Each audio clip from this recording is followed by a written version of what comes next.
Hello and welcome to Pushing Back, Ukraine Daily Brief.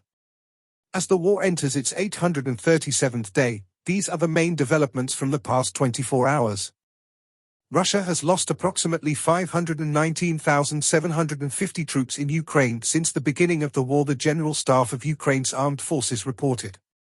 The number, which has not been independently verified, includes 1,190 casualties over the past day.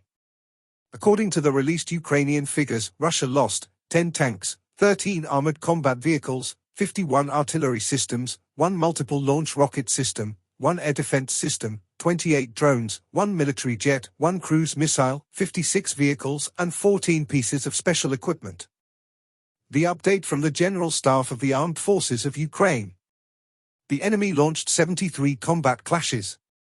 The Russians carried out 53 airstrikes, including 69 anti-aircraft missiles on the territory of Ukraine. They also used 529 kamikaze drones and carried out 2,888 attacks on the positions of Ukrainian troops and settlements using various types of weapons. In its latest intelligence update, the UK's Ministry of Defence reports. According to Ukrainian intelligence, Russia is stepping up efforts to recruit fighters from Central African countries like Rwanda, Burundi, Congo, and Uganda. This is likely because Russia has suffered significant losses in Ukraine and is looking for replacements. Russia is offering financial incentives and a path to citizenship to attract recruits. This follows Russia's earlier recruitment of prisoners, which appears to have reached its limits. Russia is likely looking to avoid another domestic mobilization due to its unpopularity and negative economic effects. In its latest intelligence update, the Institute for the Study of War.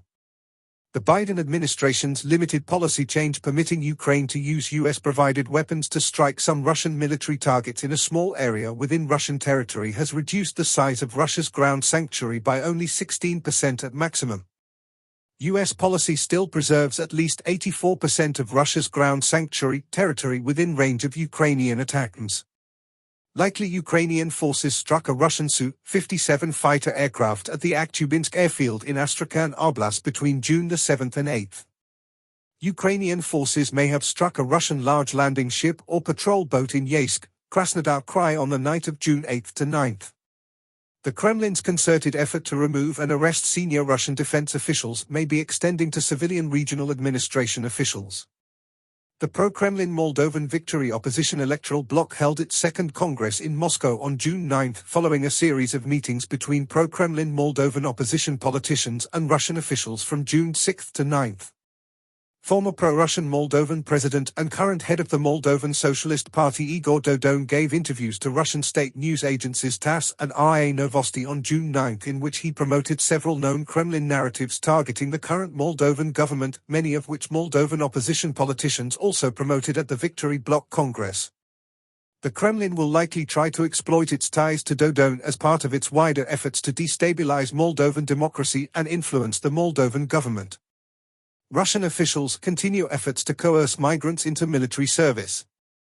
Russian forces recently advanced near Kupiansk, Siversk, Chasiv Yar, Avdiivka, and Donetsk City. In Zelensky's nightly video he covered several points. Firstly, the Ukrainian State Emergency Service rescuers are commended for their unwavering dedication and effectiveness in saving lives and maintaining normal living conditions across the country, particularly in the face of Russian strikes. Specific individuals from Kharkiv and Donetsk regions are recognized for their exceptional service. Secondly, Ukraine is focused on securing international support to enhance societal resilience, including energy security and recovery from attacks. New agreements are being prepared with European partners, especially Germany and the United States, to ensure continued and tangible support for Ukraine. Lastly, the situation in the Donetsk region is highlighted as the most intense part of the front, with continuous heavy battles.